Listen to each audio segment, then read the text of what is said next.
billion of investment in the U.S. Jessica Rosenthal tells us more. President Trump sat across from Crown Prince Mohammed bin Salman at a desk inside the Al Yamama Palace in Riyadh to sign multiple agreements, including a $600 billion economic deal. The White House says it includes a Saudi company investing $20 billion in AI data centers and energy infrastructure in the U.S., and a group of American companies will help build out some Saudi infrastructure, like the King Salman International Airport. They also signed the largest defense sales agreement in history, in which the U.S. will provide nearly $142 billion worth of weapons to the Saudis. They also signed agreements establishing cooperation on critical mineral mining, health research, and between the FBI and their Interior Ministry. Jessica Rosenthal, Fox News. The president has drawn criticism after claiming he would accept a $400 million luxury Boeing jet as a gift from Qatar, a nation he will visit on the trip.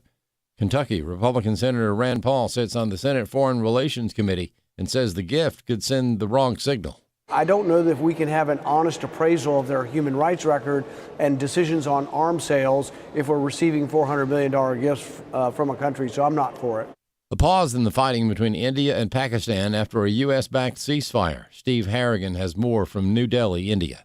Military leaders from India and Pakistan met on Monday. They're trying to prolong the ceasefire between those two nuclear powers, and they're doing a good job of it so far. Things remain quiet. India's prime minister addressed the nation for the first time since the fighting. He says India has only paused its attacks against Pakistan, but they are ready to attack again if provoked. Of course, all this fighting began last month after a terrorist attack in the disputed territory of Kashmir. That left 26 Indian tourists dead. Pakistan said they weren't involved in that at all. It was President Trump who declared the ceasefire. It came after a heavy round of U.S. negotiations. Minnesota sends in the National Guard to assist with a pair of growing wildfires. The Camp House fire and Jenkins Creek fire in less than 2 days have burned through almost 3,000 acres in the Superior National Forest north of Duluth with zero containment, prompting Governor Tim Walz to authorize the National Guard to provide emergency assistance with at least 12 evacuation zones that are in the leave now stage. Several structures have been lost. Really, other than standing chimneys and cement work and some burned out cars, you never would have guessed there was even structures there.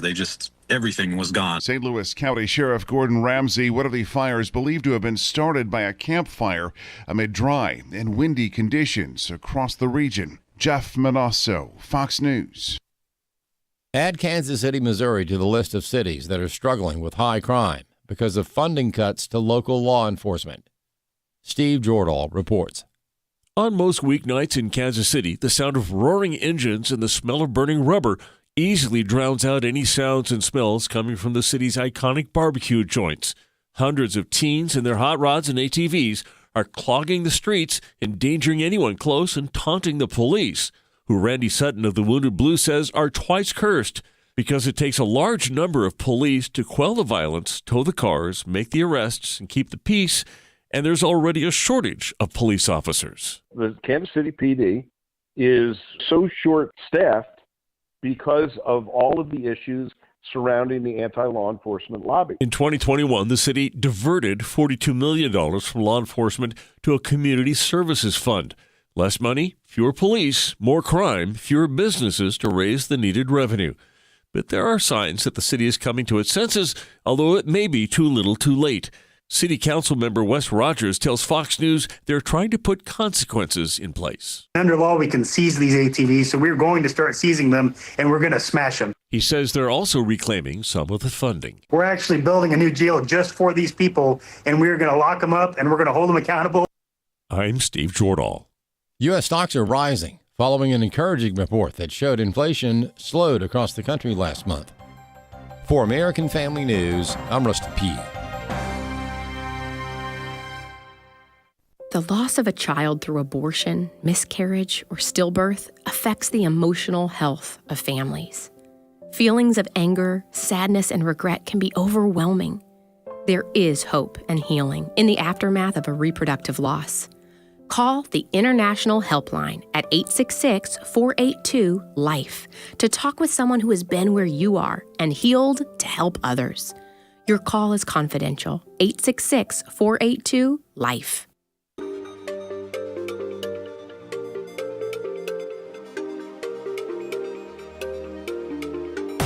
we inform. Religious freedom is about people of faith being able to live out their faith, live out their convictions, no matter where they are. We quip. Sacred honor is the courage to speak truth, to live out your free speech. We also rejoice in our sufferings because we know that suffering produces perseverance, perseverance, character, and character, hope. This is At the Core on American Family Radio. Welcome to At the Core with Walker Wildmon and Rick Green. I'm Rick Green, America's Constitution Coach. Great to be with you on this Tuesday afternoon. Looking forward to talking to you. Phone number's five. I almost gave out my cell phone. That would not be good. The phone number's 888-589-8840. 888-589-8840. Call in with your comments, questions, insults, whatever you got. We got a lot of topics to get to today. Lots of headlines. What an incredible weekend. Producer extraordinaire Bobby and I were just talking about, Trump always told us we'd get tired of winning. I'm not tired of winning, but I am absolutely exhausted just trying to keep up with the winning. It is truly something to see. I still pinch myself. We're past the 100-day mark. We're in mid-May now, and it's still Christmas every day, multiple times a day. You go into the weekend and India and Pakistan are at it. You got, just all kinds of economic issues from the tariffs and especially with China and on cheap goods. And, if you unplugged, if you went fishing or camping or whatever and kind of, unplugged for a couple of days, you come back on Monday morning and it's like, oh, okay, so Trump fixed everything over the weekend that I was worried about. Literally just hard to keep up with. I'm not going to get to everything today for sure. I'm not even aware of everything. I know I do this for a living. I'm supposed to watch all this and keep up with this so you don't have to, and then hit the highlights for you during the hour that I get with you twice a week. But I can't keep up. It's absolutely remarkable. There is no slowdown with this administration. There is no let up on the gas, and that should be a signal to the rest of us that we should be doing the same thing. This is one of those times where we just don't slow down. This is no time for a break. Somebody asked me the other day, hey, is it slowing down? Actually, I was at church the other day. Is it slowing down for you? Is there going to be a, you and Carrie going to get a little break? And I said, honestly, I don't want a break right now. I don't want a break in the action for at least another 415 or 20 days. I want to at least get to July 4th, 2026 for the 250th birthday of the nation, and I want to be exhausted on July 5th. Okay, I want to crash for a week after July 5th, after July 4th, 2026, because I don't think this window will be available before I'm dead. Should the Lord tarry, this window that we've got right now, I don't think happens in America for probably another 100 years.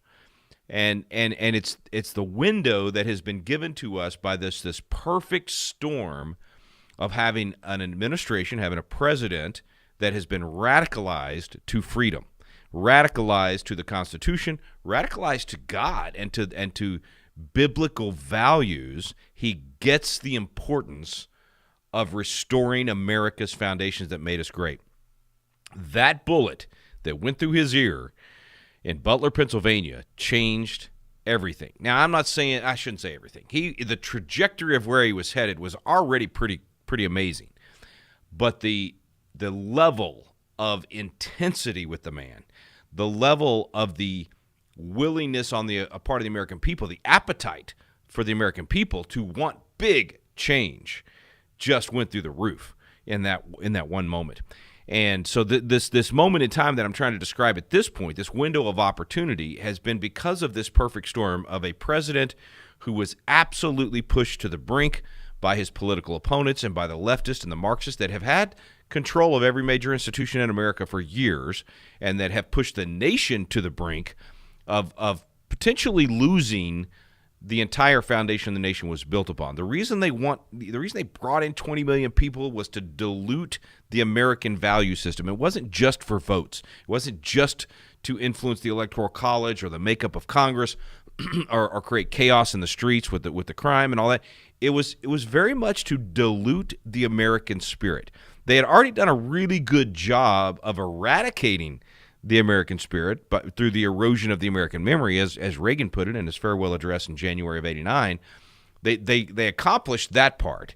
And so we were already a weakened society where the virus of bad government was growing out of control because of the petri dish where it breeds, and that is civic and biblical ignorance. So we already had the civic and biblical ignorance that was allowing this softening of our people to happen. And then you pour onto that 20 million people who do not share our values, who do not know what it means to be an American, who many of them embrace Islam and so many of these other things that are not compatible with the Constitution or the American value system. And in all of that, you risk losing the nation forever. Like, not just having a few bad years or a bad administration, but actually losing the nation. And so because of that, that pushed the American people to the brink, and it woke up a ton of folks. I mean, millions of Americans were awakened to the Marxist takeover of the country. They were awakened to the insanity in our streets and the insanity of the transgender agenda and all of these things. It shook people out of their slumber. And so you end up with a president in the White House that is willing to push for big change to restore the Constitution and restore American values. And that's why you're getting all these executive orders that are just like a dream, I mean, every day. And then, so you got that at the national level, so at the highest echelons of the federal government, the most powerful man on the planet. And then, in addition to that, you have the American people with an appetite to want that change and to want to restore the foundations of the country. And then the third piece, the third leg of this stool, is that you have the leaders in the field with the ability to do the restoration. In other words, you have the right bricklayers to rebuild the walls. You have the experts that know how to put the right mortar to mix this thing right, to get the right bricks and the right mortar, and to rebuild the walls in a way that it will last for generations, to rebuild it strong. And those people that I'm talking about, those leaders, are the people like David Barton, Tim Barton, myself, Kirk Cameron, Walker Wildmon, the Wildmon family, the Bishop Jackson, all of these people that for decades have been prepared for this moment in time. So I just don't see how you cannot see the hand of God in this thing, and that we have been given this reprieve and this window, and now we have to do the most with it that we possibly can. I kind of imagine Nehemiah was probably in the same boat. You know, at the point in which the king said yes, when King Artaxerxes said yes, not only am I going to release you to go rebuild the walls, I'm going to fund it. I'm going to give you the money to do it. I'm going to give you the letters for passage to get there. I'm going to give you the things you need to get the timber and the materials and all of the things that you need. I cannot imagine that when that green light was given, that Nehemiah was playing golf on the weekends. I know golf didn't, but you get my point. I can't imagine that Nehemiah was, just lounging around, having a good time, relaxing, taking vacations. The dude was on warp speed. I guarantee you. He was staying up late at night writing letters. He was getting up early in the morning. I doubt he had a whiteboard, but I guarantee you had something in that that he was mapping out exactly how we're going to do this.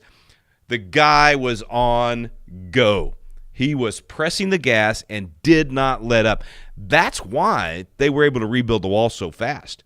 Because when the window was opened, when God aligned that perfect storm for him, when he got permission, when everything suddenly fell into place, and this was not an overnight success. This was 10 years in the making. That scholars estimate he was in the king's court for about 10 years before this moment happened.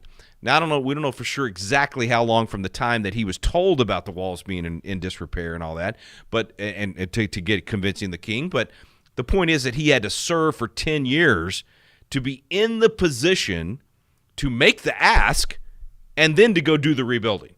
And I think that's where we are. We have been blessed to have all these ministries, from American Family Association to Wall Builders to Patriot Academy, Summit Ministries, Jeff Myers. I mean, all these people, all these incredible ministries and organizations that for decades have been doing good work. I mean, we've been churning out good biblical citizens and informed patriots and graduates that are now serving in Congress and legislatures and all that good stuff. We've been doing good work, okay? But I think that was a drop in the bucket for what's going to happen over the next 415 to 20 days. And so that's why I'm like, no vacations, no time off. This is the time to press the gas. I expect to wear myself out over the next year and a couple of months. And that's okay. I'll do a sabbatical afterwards. But this is go time, man. This is press the gas, get in the fight. We're in the trenches for the heavy fighting right now. And what I mean by the fighting, we're going to take back ground all over this country. And I'm not talking about just to buckle the Bible Belt, Texas and Mississippi and Arkansas and Tennessee. I'm talking about California, Massachusetts, Oregon, Washington State. We're going to take ground back in every community in this nation. There is not going to be a stone left unturned. We're going to have Constitution coaches in every community. We're going to have people putting In God We Trust up at on the dais of every government entity in every community in the country. We're going to get the Ten Commandments back into classrooms and in courthouses. We're going to have nativity scenes back up this Christmas. We're going to restore religious liberty with First Liberty and Kelly Shackelford and Andrea Justice and that whole team over there. We're going to be getting the civics thing turned around in this country. We're going to have 4 million more people go through our Constitution classes over the next year. We already had 1 million go through. We need 4 million more in the next year. We're gonna restore limited government in this country. We're gonna actually put government back in its box. Trump is just scratching the surface, but he's giving us an appetite to do it. He's doing all that he can with the executive orders, but we're going to have to do some constitutional amendments to make this thing happen. We're going to have to actually wipe out a lot of these federal agencies that are way beyond the constitutional authority of the federal government. But then at the local level, we're going to have to restore the thinking of our people about what the proper role of government is. We're going to restore property rights. We're going to get back to the point where when you own property, you make the decisions about what's going to be done with that property and how you're going to do it, not some bureaucrat at the local county or city level that thinks they're smarter than you. And maybe they are smarter than you, but they don't own the property and it's not their right to tell you what to do with it. So all of that, everything that I'm rattling off right now, we have an opportunity to make that happen. People are ready for the big changes, and we have to be the ones to do it. So this is a rebuilding liberty year. No time to take a break. I don't think Donald Trump takes breaks. I don't know what the guy's doing, to keep his energy and his health up. I really think we need to be praying for him every day to be able to do that because, Donald Trump is not our savior. He is not, but he is the instrument that God is using as the tip of the spear to create this opening for us as a nation. And now we need to come alongside him and I think model his work ethic. I don't know if you can get by on 3 or 4 hours sleep or 5 or whatever it is that he gets, but at least get your 8 hours of sleep. But this is not the time to be relaxing and playing golf or going on vacations. This is the time to say, you know what? I'm going to do the 2-2-2. What are you talking about, Rick? What's the 2-2-2? I remember Herman Cain's 999. Remember that presidential campaign? Everywhere he went, he's 999, and he had his 999 plan. What's this 2-2-2 thing? 2-2-2. I'm not going to tell you until after the breaks. So let that sink in. 2-2-2. I'm going to be asking you to do the 2-2-2. And if everybody out there does this, if we all do the 2-2-2, we're going to save this country. We're going to be celebrating on July 4th, 2026, like nobody's business. I mean, it's going to be the biggest party all over this nation. 5,000 celebrations all over America. 20,000 communities in America, according to the Census Bureau, that have 500 or more people. We're shooting for 25% of them. Wouldn't even make the Hall of Fame in baseball batting 250, but we're going to get 25% of those 20,000 communities to do a celebration on July 4th. We're going to be celebrating on July 4th, 2026, because you that are listening right now, because you did the 2-2-2 over the next 415 to 420 days. Quick break, and then I'll tell you what the 2-2-2 is. You're listening to At the Core with Walker Wildmon and Rick Green.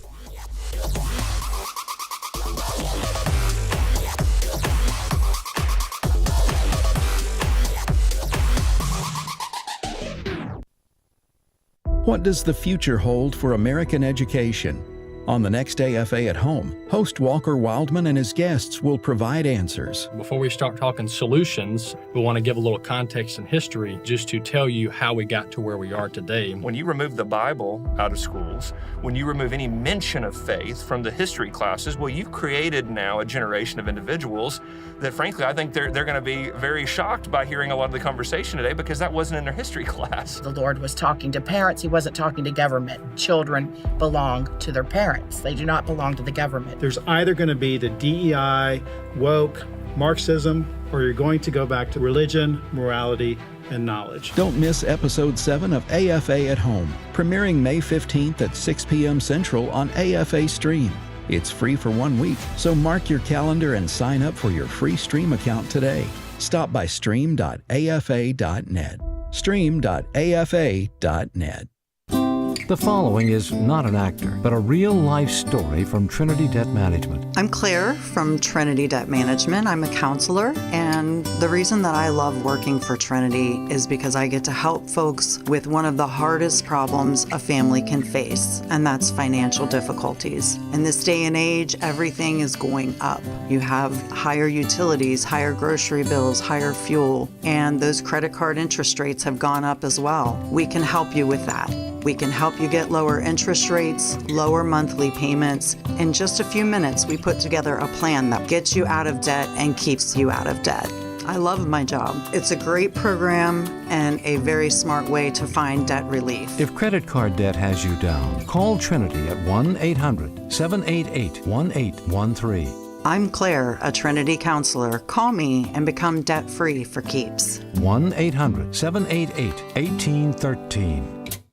Hello everyone, I'm Tim Wildmon, President of American Family Association and American Family Radio. Hey, I wanted to make you aware of our trips to Israel and Greece in 2026. We're going in March. It's usually a beautiful time of the year to go in terms of the weather, and we're excited to go back to Israel for like our 27th or 28th time and take a group of folks who want to see the land where Jesus walked. That's in March. And also in March, my sons Wesley and Walker are leading a tour to Greece and to what we call the Footsteps of Paul tour. Those are going to be back to back. So if you want to do both, you're welcome to do both. Again, Israel and Greece, 2 separate trips in March of 2026. For all the information, go to wildmongroup.com, WILDMON group.com. This is At the Core on American Family Radio with your host, Rick Green. Welcome back to At the Core with Walker Wildmon and Rick Green. I'm Rick Green, America's Constitution Coach. Thanks for staying with me. Phone number is 888-589-8840. That's 888-589-8840. Are you as optimistic as I am? Are you planning to put in the time and the effort over the next 415 to 20 days to make sure that we press the gas and make the most of this opportunity that we've given? I'm talking about taking this window of opportunity that's just barely, it's just barely open. I mean, Trump's doing all that he can, but that window's open, but we got to shove it open. We got to shove it all the way. And I'm talking like dive through that window and actually make the changes happen at the local level. It's going to be a lot of work, folks. It's going to be a lot of, it's going to take some effort on the part of everyone. In other words, you can't just depend on President Trump. You can't just depend on Walker Wildmon or Rick Green. You can't just depend on other people to get this thing done. We each have a role to play. Everyone listening right now, you've got a role to play in this thing, and you've got about, I think today is 416 days. We got 416 days to make this thing happen. So what's the 2-2-2? So if you're watching online and not just listening, I'm holding up the new book. It's called A Blueprint for Rebuilding Liberty, just in time for America's 250th. Not out yet. You can't get it. This is an advanced draft I'm holding in my hand, but it will be out soon, definitely by July 4th, and we'll have a new course, new Constitution course that we're coming out with, 4-week course this time. A lot of you that are listening, you've been through Biblical Citizenship in Modern America or Constitution Alive or one of our other Constitution programs. Rebuilding Liberty is going to be a 4-week class, less than an hour each week. And so it's going to be quick, down and dirty, man. We're going to get to business quick, and in that 4 weeks, turn people into informed patriots, informed citizens that aren't just patriotic. They know what to do with it. They know what the Declaration's about. In other words, we've got to teach them why we're celebrating the 250th birthday of the nation. What is it that we're celebrating? Why did America become the most successful, the most powerful, the most free, the wealthiest, the most benevolent nation in the history of mankind? What did the Declaration put in place? Why such a good foundation? Because if we don't restore that foundation, if we don't search out the cracks in that foundation and repair them, then we're not going to last another 250 years, again, should the Lord tarry. But if he does, we want to make sure that we're handing our kids a strong foundation, a nation that has those walls that have been rebuilt with the right bricks and the right mortar and built strong so that they get to enjoy freedom as well, which means going back to the Declaration of Independence that we will be celebrating on the 250th and understanding the principles that are laid out in that document. And so the way we're going to do that is each and every one of us doing the 2-2-2. Okay, here's what the 2-2-2 is. If you go to the end of the Declaration, everybody knows the line, but think about what Jefferson wrote and then they put their name to. In support of this declaration, with a firm reliance on the protection of divine providence, we mutually pledge to each other our lives, our fortunes, and our sacred honor. I'm asking you to give 2 hours a week of your life. I'm asking you to give 2% of your fortune, and I'm asking you once a week to post 2 times, risking your sacred honor, your reputation. Okay, so it's the 2-2-2. 2 hours a week invested in freedom. That means hosting a Rebuild Liberty course in your home or at your church or somewhere. Harley-Davidson dealership, bait and tackle shop. We got them happening everywhere across the country. Biblical Citizenship has been the main class that everybody's hosted. 1 million people have been through it. We've had 10,000 classes take place across the country. We need 10,000 more classes to take place between now and the 250th. And we need 4 million people to go through the courses between now and the 250th. So 2 hours a week, I'm asking you to host a class in your home or your church or somewhere at least one time between now and the 250th. In fact, I'm encouraging you to do it on July 4th of this year. Start your class on July 4th of 2025, or maybe that weekend. The 4th falls on a Friday this year, so maybe Friday night, or maybe Saturday that weekend on July 5th, or maybe Sunday afternoon at your church on July 6th, or maybe Thursday night, July 3rd. You pick, but at some point that week, launch your first Rebuild Liberty class. Now, that course will be ready by then. We're editing it right now. We've already filmed most of the segments, and it'll be ready to go. And you do that through our website at patriotacademy.com. It's free to do this. It's free to sign up. It's free to host it. Your students get to go through for free, and we'll coach you through that whole process. You don't have to know anything to be a Constitution coach or host and do this class. So that's the first 2 of the 2-2-2.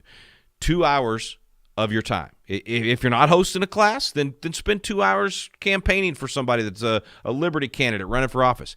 Spend 2 hours sharing your favorite programs from At the Core with Walker Wildmon and Rick Green. Go get on our website and go through the programs, pick out the best ones, and send them to your friends and family. Or spend 2 hours a week volunteering somewhere in your community to help rebuild liberty in your community. But that's the number one, the first ask, 2 hours of your life every week. And then 2% of your fortune. Now, that means different things to different people, okay? That might mean, listen, if you're uber wealthy and you got $1 million or more sitting in the bank, yeah, I'm asking you to take $20,000, 2% of your fortune, and donate it to causes out there that are working to rebuild liberty. Maybe you donate it to American Family Radio or to American Family Association in general, but maybe specifically to the radio program to help us reach more people with the programming. Or maybe you donate part of it to American Family Radio and part of it to Wall Builders or Patriot Academy, or maybe you sponsor a kid to go this summer to one of our leadership congresses. Whatever. You figure out what's on your heart. But 2% is doable for everyone. Now, for some people, like I said, that's fortune, meaning like what you got in the bank or what you got sitting around. Maybe you got a boat that you can donate or an RV or an extra car that you can sell and then do a donation. It's time to give of our lives, our fortunes, and our sacred honor. It might be 2% of your monthly income. So if you're bringing home $5,000 a month, that you set aside, what would that be? $100? 2% would be $100. That you take $100 a month and you donate it to whatever cause for you is rebuilding liberty in the way that you want to support. There's a lot of ways to do it. So anyway, 2%, you figure it out. I don't think it's asking too much at this critical time that you say for the next 416 days, I'm going to give away 2% of whatever I bring in, and I'm going to invest it in liberty. Okay, so that's 2 hours a week, 2 hours of your life, 2% of your fortune, and then 2 posts a week that risks your reputation, your sacred honor. And what I mean by that is the cancel culture is not over. We still got to fight this thing. They still want to stop us from speaking truth. They still want to prevent the truth from getting out. And one of the ways that you help to get the truth out there is you share on social media whatever we're posting at American Family or whatever I'm posting at Patriot Academy or Wall Builders or whatever it might be. Just retweet or or on Facebook share or whatever it might be. But do your best to be a force multiplier and share the good news, share the message, share the discipleship that we're doing in the area of culture. Becoming a good disciple means that you follow everything that he commanded, and that includes how we treat our neighbors, and that's what we're talking about when we talk about politics and any of these things. It's all how you treat your neighbors. So 2 hours a week of your time, 2% of your fortune, and 2 posts a week where you share what we're putting out about the 250th, about some principle in the Declaration, about whatever. One of those posts that's impacting the culture out there, you can be a part of that. All right, let's go to the phones, 888-589-8840. Don't forget the 222. We'll be talking about it a lot for the next 416 days, so start thinking about how you're going to invest your 2 hours a week, your 2% of your fortune, and your 2 posts every week. We'll start in Tennessee. Ron in Tennessee, you're up first today. Go ahead, man. You got the floor. Hi, good afternoon. I'd like to take my 222 and load a shipping container and leave the country. I just saw Ron Johnson wants to saddle us with another $4 trillion of debt. It's blowing my mind right now. I'm losing it. Well, Ron, don't leave the country. I give him a third chance. I just don't understand what the deal is, where he doesn't get it. They sent in Elon Musk to go in there with a Doge and to cut some spending and find some savings for us so that we don't have to raise the ceiling. And then he's going and he's raising the ceiling. What are we supposed to do? Well, that's not good. I totally agree with you. Absolutely. I'm for a ceiling cap at this point. I think we need a constitutional amendment that requires a balanced budget. I think we tie their hands, and prevent them from being able to raise the ceiling. I will say, when you get frustrated like this, and I share your frustration. I mean, I get like this too whenever they do things that make no sense, or they do what they promised us they wouldn't do, right? Like part of the deal right now that has gotten people engaged in this whole process is recognizing that $36 trillion in debt is stealing from our children and grandchildren and great-grandchildren, and it's making us weak as a nation. It'll actually destroy the nation. Thomas Jefferson talked about this in his inaugural address. He was like, hey, if you do that, you're choosing servitude. That you cannot have a free nation and be free citizens if you are, what the Bible tells us, a borrower to the lender, and you saddle so much of your nation with so much debt. So totally agree, man. It shouldn't be done. They should be doing absolutely slashing. Now, I recognize that there are some on our side that are arguing for the wiggle room for the president to be able to use that debt ceiling in order to somehow maneuver things around. I don't get that. To me, it's like you only got so much money in the bank. You gotta maneuver within that. You need to be slashing and burning whatever agencies are necessary in order to get us within our means, to spend less than what we take in. I'll tell you this, Ron, in Texas, we got the opposite problem. We got $30 billion in surplus. And so we're having to lobby our legislators to not create additional spending just because the money's there, but to actually give all of that money back to the people of Texas. Unfortunately, they're not going to do that. They're going to give, I think, about half of it back in property tax cuts and spend I may be totally wrong on that number, but bottom line is it's a different issue. On the federal level, we're still way beyond our means. So for all the talk, all the Doge, all the rhetoric, if in fact they end up spending an extra $4 trillion, that would be a slap in the face of the people that put them there for sure. Now, I have not seen all the details. I haven't read the budget myself. I know my Congressman Chip Roy has been railing about exactly this and saying, what are we doing? Why are we increasing? We need to be decreasing.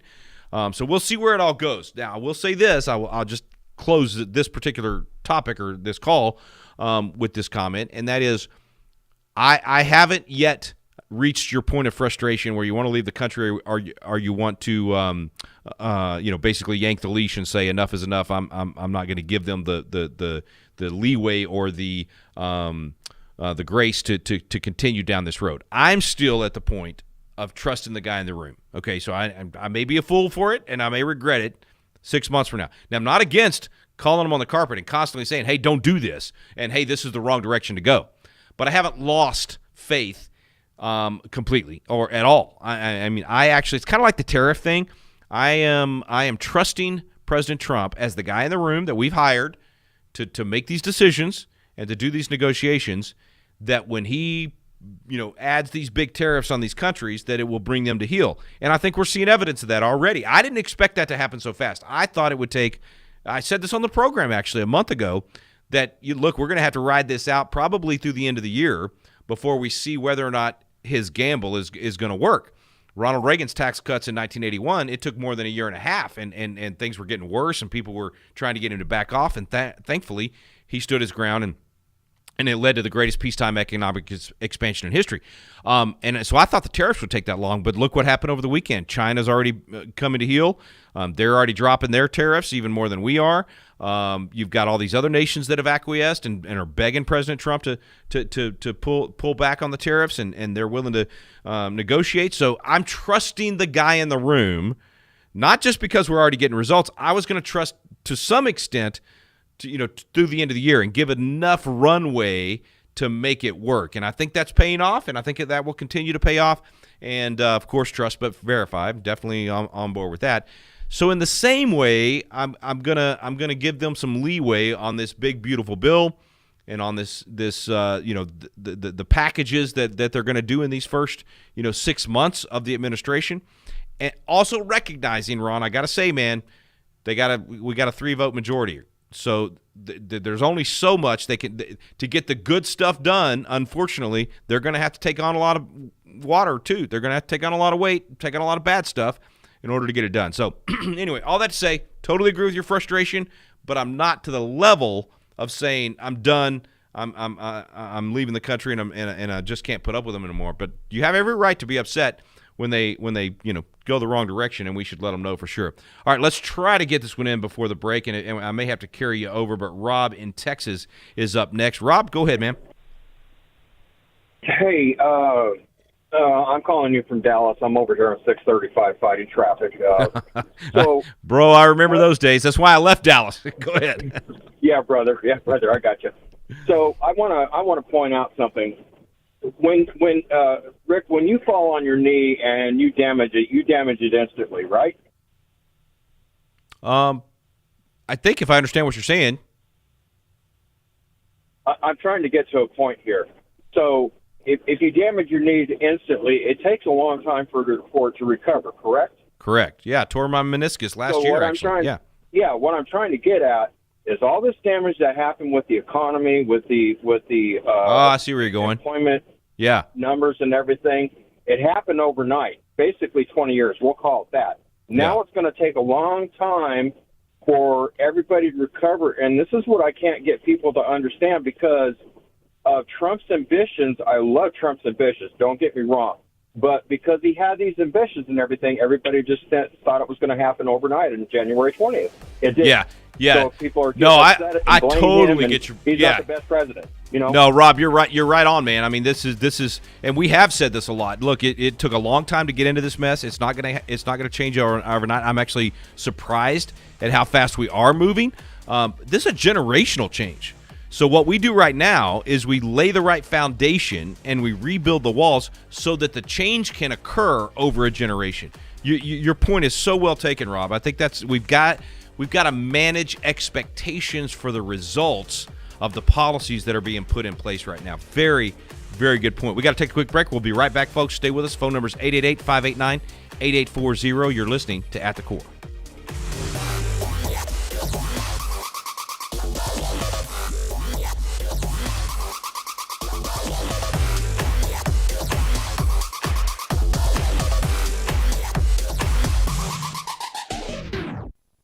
Some would say truth is relative, and to the world, that's right. What the world considers to be truth fluctuates depending on the narrative they're trying to promote. Of course, we know truth is found in Scripture, and it never changes. The documentary, The God Who Speaks, proves the Bible's reliability as the source of real truth and reinforces our belief in it as our firm foundation. Watch it anytime at stream.afa.net. That's stream.afa.net. The American Family Association's mission is to inform, equip, and activate individuals to strengthen the moral foundations of our culture. We also support the church. Our goal is to be a leading organization in biblical worldview training for cultural transformation. AFA aims to evangelize the lost and disciple the believer. We aim to strengthen biblical marriages and equip parents to raise godly children. Thank you for standing with the American Family Association. AFA Stream is your source for inspirational, informational, educational, and entertainment video content from American Family Association.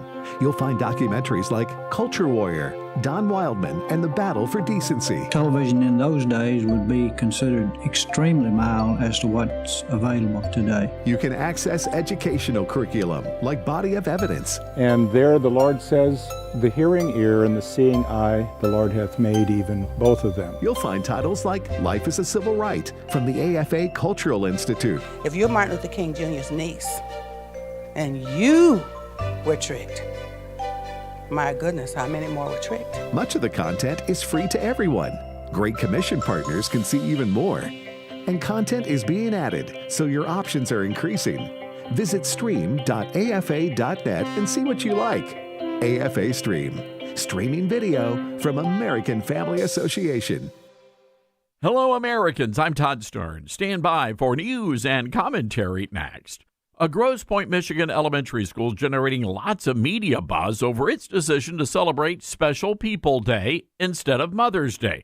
School board member Virginia Giup confirmed in a social media post that Ferry Elementary School had replaced both Mother's Day and Father's Day with a more generic celebration. Giup was concerned the change was erasing something that was deeply cherished by parents and grandparents in the district.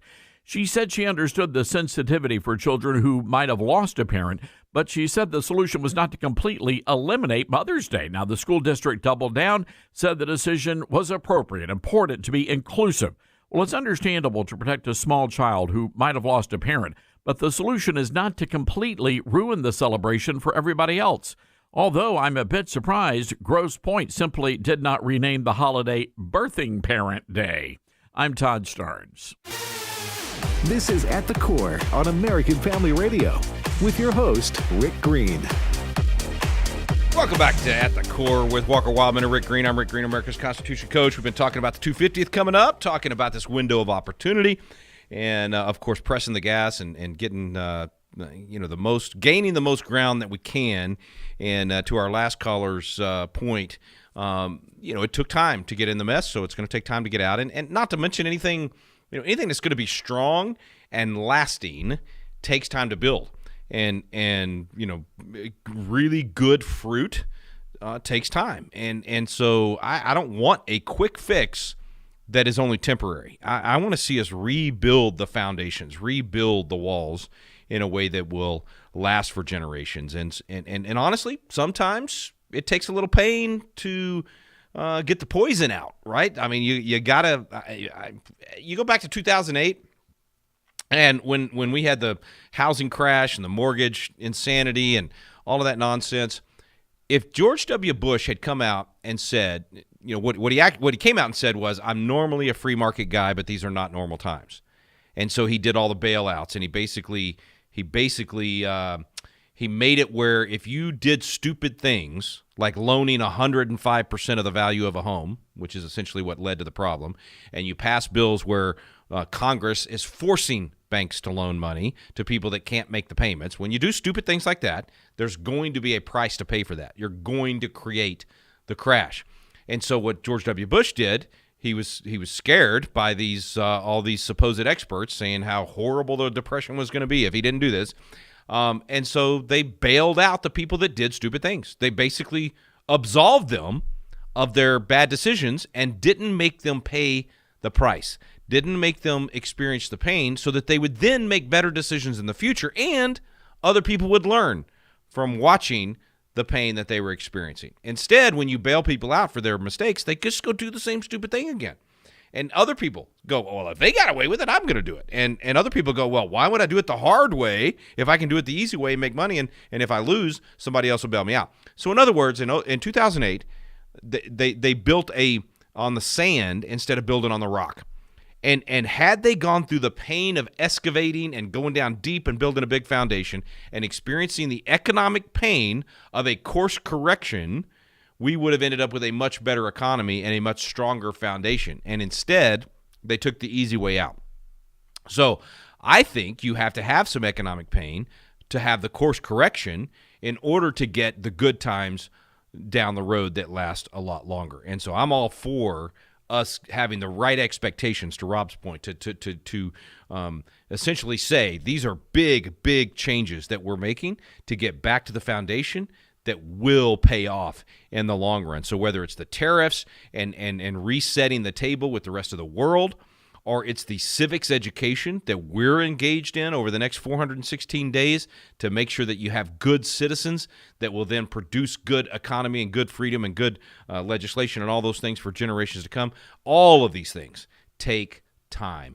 It is not going to be an overnight thing. But it is surprising how quickly some of the market indicators are responding and how quickly reducing regulation and those kind of things does get good results very, very fast as well. So it's a long-term thing, but we are getting some bright lights and some good things even in the short term. All right, let's go to John in Kansas. John in Kansas, you're up next, man. And by the way, folks, the phone number, 888-589-8840. That's 888-589-8840. John, go ahead. Thank you for taking my call. Appreciate the program. The preamble of the Constitution of the United States reads, "We, the people of the United States, in order to form a more perfect union, establish justice, ensure domestic tranquility, provide for the common defense, promote the general welfare, and secure the blessings of liberty to ourselves and our posterity, do ordain and establish this Constitution of the United States of America." Well done. I don't see where any of that applies to an alien, an illegal alien, or a criminal. That's good. Illegal alien. Yeah. Well, in fact, John, what were those first few words that you said? We the people in the United States? Nope. Nope. What's it say? The United States. We the people of the United States. Of, right? Not in. So it's not, if you just got here, if you snuck across the border, if you broke in, if you found a criminal way to get here, that did not get you into that clause right there. Just because you're here physically does not mean you are a people of the United States. You are not a citizen of this country. So to your point, John, it begins with language that makes it clear that the things that are now going to be in the document, the due process rights, all the protections, not only of the Bill of Rights, but the ability to vote, the ability to petition our government for redress agreement. I mean, you just go down the list. I mean, all that stuff. It applies to the people of the United States, meaning you're a citizen of this country. You didn't just physically somehow drop out of a plane here or sneak across a porous border or get flown into the country by a president that was willing to sell the country down the river. You are a citizen of this country. That's what it applies to. Okay, I'm sorry, John. You had some more points to make. Go ahead. Yeah, that's absolutely what it says. Yeah. The Constitution is for people of the United States and the rights thereof. Even when the Bible talks about aliens, most of the time it talks about sojourner aliens, people passing through. That's right. Get to stay. Yeah, no, it's a great point, and it's specifically, it's very clear that they're obeying the laws. It's the same when it says treat them the same. It's essentially saying they are obeying the laws. They're operating within the system, and so therefore they're treated the same with regard to the law applies to them. That's the difference. And you're right. It's kind of like, John, if we take the left's view on this thing It's like saying that if somebody breaks into your house, that now you have to treat them the same as your family and provide them with meals and a bedroom, and literally a criminal comes into your home and now you're supposed to pay for their college and let them sleep under your roof, give them meals, whatever. That's the mentality of these people that are saying if you break into the country illegally, now you get all of the goodies. You get to be treated the same as anyway. It's just insane. It doesn't have common sense, and to your point, it certainly doesn't have any constitutional sense. John, great call. Thanks for calling in from Kansas. Okay, I love this name, Aurora from Texas. Aurora from Texas. Did I say that right? Hi. Yeah. Love your name. Right. Oh, thank you. Anyway, I just want to comment that your interview was very good. Very, I almost cried. Aww. Because you're exhorting the president and also the country why we are doing a lot of good things right now. And Yeah. I think it's the summary is really the worldview, the Christian worldview is being respected in most of the laws or executive orders. And that's it. I thought you should write a book. Oh, you should thank include you. that in a book. You should include that in a book. Well, that you will Aurora, write. I'm holding it up. If you're not watching online, you're just listening. But I did. It's actually called Rebuilding Liberty, and it's going to be out in about another probably 4 weeks. So be sure. Really? And, oh, wow. yeah, get on my email list. You can do that at patriotacademy.com. And when the book's ready, Okay. we will definitely send you a notice and give you a chance to get it. And I hope you'll share it with your friends and family. Well, thank you. Well, thank you for Praise calling the in. Lord. And beautiful name, Aurora from Texas. I love that. Okay, David is in, Iowa. David, you're up next, man. Go ahead. Hey, Rick. Thanks for taking my call. You betcha. What I've been doing here in Iowa, we got the state vouchers. Kim Reynolds got the state vouchers 2 years ago. And our state auditor has been just clamoring to do an audit on there. And he's almost accusing program of doing dirt, not taking care of the money the way they're supposed to take care of it. Anyway, I could see this guy coming a mile away. He's kind of like an Obama. Everybody likes him, young guy, lots of energy. Well, I said a long time ago, you're going to run for governor. I would tell him that on Messenger. Well, he's going to run for governor. And so I am going to campaign. There's two guys one guy I hope, Randy Farista, I think he is. He's a senator. He may run for governor. There's another guy, Brian Sherman. But whoever it is, I am going to pull to keep this guy out because he's fully Democratic. He's not fooling me. And if he gets in there, the vouchers are the first thing he's going to go after. And they have been a blessing to us here in Iowa. Well, and they just absolutely make biblical, historical, and constitutional sense. I mean, competition works, and the idea that we didn't do that in education for all these years, and we had a government monopoly on it, created the very problems we're dealing with now. It's why we have a civically ignorant population, and so competition through vouchers, through anytime you empower the parents to be able to take that money and go wherever they want, education's going to improve. Everywhere that's ever been tried, anywhere, it's improved the entire education system, both at the public, private, and homeschool level. And so, yeah, I totally agree with you. Anyone that is going to reduce that program or fight against it or make it harder, I would not support. Certainly, I think it's a basic principle of competition and parental rights, putting the power in the hands of the parents to be able to do that. Now, there's I will say my buddy Steve Dace up in Iowa is a potential candidate for something, and he doesn't he's not putting himself out there, but there's been a lot of talk about, man, if he would run for the Senate or for governor, it would be great for Iowa, and he's a brilliant guy and has a great show on the Blaze. So probably isn't going to do it, but if he were to do it, that might change your calculation. He's certainly a guy that understands all of these principles of liberty that we're talking about, and the need to actually rebuild, and the fact that it takes time, and you have to build that foundation. So I just want to reiterate the 222. Make sure you're starting to think about how you're going to do your 222 during this 416 days that we have to rebuild liberty. 2 hours a week. So start thinking, what would I do? What would I, if I was going to invest 2 hours a week into rebuilding liberty, how would I do that? Like, what would be my outlet for that? And for you, it might be very different than what I'm proposing. In my book, Rebuilding Liberty, I talk about a lot of different options on this. So there's plenty of things that you can do. There's 3 steps that are purely civic driven, restore civics in this country. Get people educated on this. And that's everything from hosting a Rebuild Liberty class, which is very easy to do, and anyone can do it. I have young people that do it, literally from 12 to 95 people that are hosting these classes. So that's an easy one. Maybe you want to be part of hosting the celebration on July 4th, 2026, the big 250th that more and more people are talking about, which I'm glad everybody's talking about it. Okay, I've been pushing it for years, and nobody wanted to pay attention. And now all of a sudden everybody's jumping on the train, and that's great. We want that to happen. But for you in your community, maybe it's you rounding up the people. Maybe it's some of the county officials. Maybe go to your county officials or city officials or your pastor or whoever and just say, hey, we got 416 days. Let's start planning now for the celebration that we're going to have. And we lay out in the book Rebuilding Liberty how to do that, the kinds of things you want to think about doing at the celebration. I don't want us to just have hot dogs and fireworks, folks.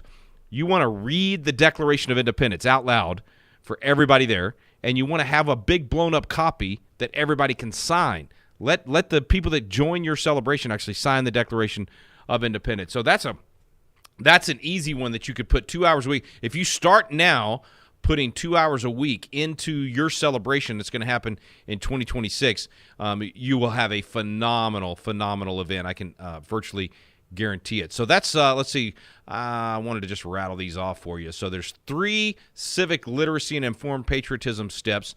Host a class, host a celebration on July 4th, 2026, and we give you input on that in the book. And then you got a little bit of time on this, but not a lot, so I'll try to hit it a lot in the next 3 or 4 weeks probably. But Constitution Day is September 17th, and there's a federal law that requires public schools, if they get any federal money, to do something about the Constitution on Constitution Day.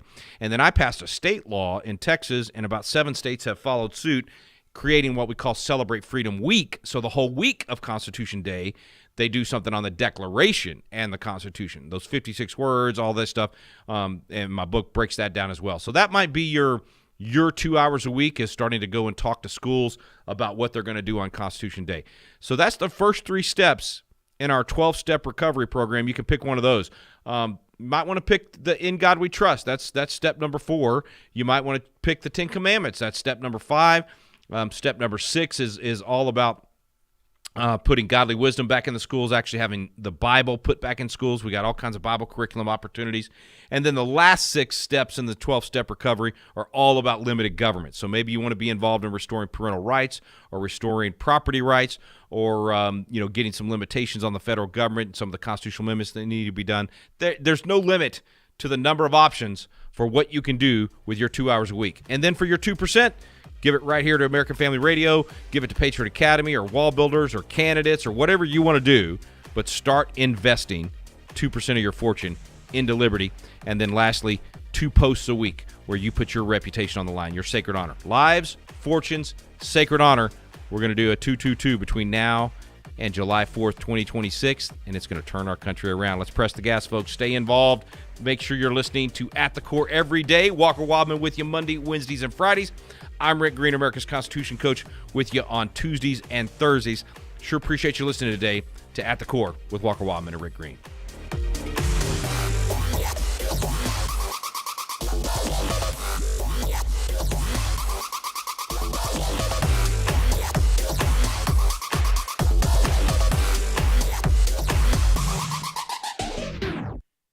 The views and opinions expressed in this broadcast may not necessarily